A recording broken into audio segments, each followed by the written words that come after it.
तो राम मिलन यादव के साथ साथ दूसरे लेखा अधिकारी गौरव सिंह को भी इन दोनों विधायक प्रतिनिधियों ने बंधक बना लिया। क्या आप सोच सकते हैं कितनी बेखौफ तरीके से गुंडई करने वाले विधायक प्रतिनिधियों पर किसी की हिम्मत है कि वो कार्रवाई कर देंगे। लेखा अधिकारी राम मिलन यादव ने तो यहाँ तक बताया कि कई जगहों पर उनके सिग्नेचर डरा धमका और मारपीट के करा दिए गए हैं। वो कागजात कैसे थे क्या थे उन्होंने कहा हम तो पढ़ भी नहीं पाए, हम जान भी नहीं पाए। मैं कह रहा हूं कि वो लेखा अधिकारी भ्रष्टाचार में लिप्त हो, समय से वो ऑफिस नहीं आ रहा हो तो उसे सजा देने का काम क्या कोई विधायक प्रतिनिधि करेगा? इतनी हिम्मत बढ़ गई है। या फिर उसके लिए भी कोई कानून व्यवस्था है? उत्तर प्रदेश में विधायकों के द्वारा डरा धमका करके अधिकारी और कर्मचारियों से भ्रष्टाचार करवाया जा रहा है। ऐसी स्थिति इस उत्तर प्रदेश की हो गई है। साथियों नमस्कार, मैं हूं रजनीश और आप जन आदर्श भारत देख रहे हैं। उत्तर प्रदेश में योगी आदित्यनाथ की सरकार है और कहने को जीरो टॉलरेंस वाली पुलिस। खुद मुख्यमंत्री योगी आदित्यनाथ माफियाओं को मिट्टी में मिलाने की बात करते हैं, लेकिन इस उत्तर प्रदेश में गुंडई का आलम यह है कि केवल आम जनता नहीं बल्कि जो उत्तर प्रदेश के विभागों में जो अफसर हैं, जो अधिकारी और कर्मचारी हैं, वो भी अपने आप को सुरक्षित महसूस नहीं कर रहे हैं। इसी से जुड़ी एक बहुत बड़ी खबर आ रही है। खबर यह है कि जौनपुर में लोक निर्माण विभाग के लेखा अधिकारी राम मिलन यादव, जिन्हें सत्ताधारी दल के विधायकों के प्रतिनिधियों ने घंटों तक बंधक बना करके उन्हीं के ऑफिस में रखा। अभी आप सोच रहे होंगे कि ये बंधक बनाया होगा तो कुछ देर के लिए बनाया होगा, फिर छोड़ दिया होगा, या फिर इसलिए बनाया होगा क्योंकि भ्रष्टाचार से जुड़ा मामला रहा होगा। लेकिन जो वरिष्ठ लेखा अधिकारी राम मिलन यादव हैं, उन्होंने साफ तौर पे कहा कि अधिशासी अभियंता राजेंद्र कुमार ने हमें पहले अपने ऑफिस में बुलाया और जब हम ऑफिस में पहुंचे तो वहां पर भारतीय जनता पार्टी को जो विधायक है रमेश मिश्रा बदलापुर के, उनके प्रतिनिधि गुड्डू प्रधान ऑलरेडी वहां बैठे थे।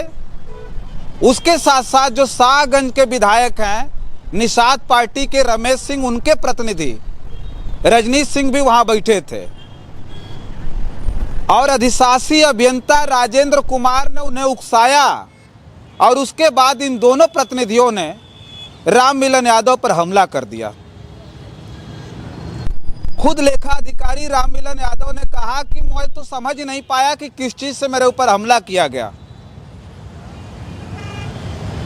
और हमला कोई ऐसा वैसा नहीं बल्कि जानलेवा हमला किया गया।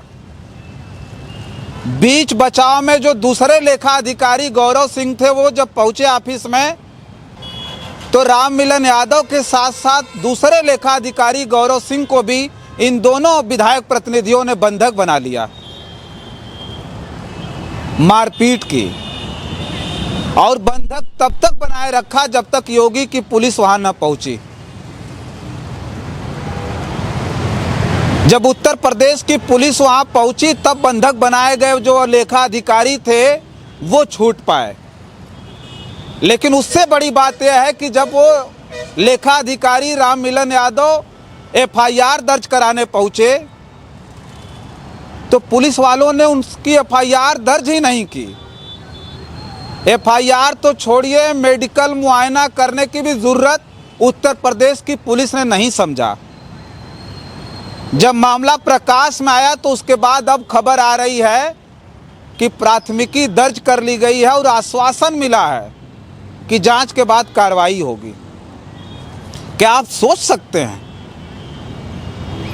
कितनी बेखौफ तरीके से गुंडई करने वाले विधायक प्रतिनिधियों पर किसी की हिम्मत है कि वो कार्रवाई कर देंगे? जो लेखा अधिकारी राम मिलन यादव हैं, उन्होंने साफ तौर पे कहा कि मुझे ऑफिस में जब अधिशासी अभियंता ने बुलाया तो कागजात पर हस्ताक्षर करने के लिए प्रेशर डाला। लेखा अधिकारी ने मना कर दिया कि हम कोई सिग्नेचर नहीं करेंगे। उसके बाद अधिशासी अभियंता राजेंद्र कुमार गुस्से में आ गए और उन्होंने रमेश मिश्रा जो विधायक बदलापुर के, जो उनके प्रतिनिधि थे गुड्डू प्रधान, और रमेश सिंह जो शाहगंज के विधायक हैं निषाद पार्टी के, उनके प्रतिनिधि रजनीश सिंह को उकसाया और ये दोनों ने मिल करके लेखा अधिकारी पर जानलेवा हमला कर दिया। अब सोचिए कि राममिलन यादव को मारने के बाद बंधक बनाए रखा तब तक जब तक उत्तर प्रदेश की जीरो टॉलरेंस वाली पुलिस नहीं आ गई। पुलिस आई, बंधक बनाए गए वो लेखा अधिकारी छोड़ आए गए, गौरव सिंह और राममिलन यादव। उसके बाद जब पुलिस में जाते हैं कंप्लेन करने के लिए, उनकी कंप्लेन दर्ज नहीं की गई। सोचिए, जब उनका बयान आया, मीडिया के लोगों ने जब उनसे पूछा, जब बयान आया तो उसके बाद जाकर के प्राथमिकी दर्ज की जाती है। ये उत्तर प्रदेश में हो रहा है। सोचिए आप कि अपनी ऑफिस में बैठा एक अधिकारी और कर्मचारी भी सुरक्षित नहीं है। आप सोच सकते हैं कि किसी ऑफिस में कोई कर्मचारी और अधिकारी को बंधक बना लिया जाए तो उसके अंदर कितना खौफ हो जाएगा, वो अपने आप को कितना असुरक्षित महसूस करेगा। और इतना कुछ होने के बावजूद भी जब उनकी कंप्लेन नहीं लिखी जाएगी तो सोचिए उनके अंदर कितना खौफ होगा। लेखा अधिकारी राममिलन यादव ने तो यहां तक बताया कि कई जगहों पर उनके सिग्नेचर डरा धमका और मारपीट के करा दिए गए हैं। वो कागजात कैसे थे, क्या थे, उन्होंने कहा हम तो पढ़ भी नहीं पाए, हम जान भी नहीं पाए। ये उत्तर प्रदेश की सरकार में हो रहा है।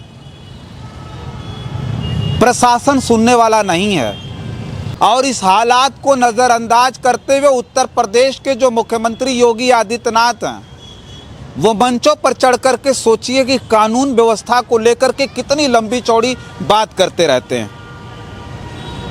लेकिन ये उत्तर प्रदेश की स्थिति इतनी खराब होती जा रही, इतनी खराब होती जा रही है कि गुंडे और माफिया ही केवल गुंडई और जो है बदमाशी नहीं कर रहे हैं, बल्कि अब विधायक प्रतिनिधि भी कर्मचारियों और अधिकारियों को डरवा करके, धमका करके भ्रष्टाचार करने का काम कर रहे हैं।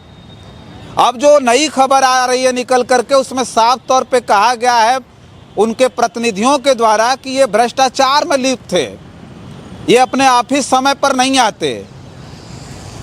मैं कह रहा हूं कि वो लेखा अधिकारी भ्रष्टाचार में लिप्त हो, समय से वो ऑफिस नहीं आ रहा हो, तो उसे सजा देने का काम क्या कोई विधायक प्रतिनिधि करेगा? इतनी हिम्मत बढ़ गई है? या फिर उसके लिए भी कोई कानून व्यवस्था है? बताइए कि सत्ताधारी जो विधायक हैं उनके खिलाफ कौन भ्रष्टाचार करने की हिम्मत कौन सा अधिकारी और कर्मचारी कर देगा? लेकिन राममिलन यादव जो लेखा अधिकारी थे, उनके मुताबिक उत्तर प्रदेश में विधायकों के द्वारा डरा धमका करके अधिकारी और कर्मचारियों से भ्रष्टाचार करवाया जा रहा है। ऐसी स्थिति इस उत्तर प्रदेश की हो गई है, जिसे लेकर के हम चर्चा कर रहे थे और हम बताने की कोशिश कर रहे थे कि इस उत्तर प्रदेश की कानून व्यवस्था और उत्तर प्रदेश की सरकार, जिसे आप जीरो टॉलरेंस वाली पुलिस और माफियाओं गुंडों को जो है दफन करने वाली सरकार के रूप में जानते हैं, उसके प्रति आप क्या सोचते हैं हमें कमेंट बॉक्स में लिख करके ज़रूर बताइएगा। बहुत बहुत धन्यवाद।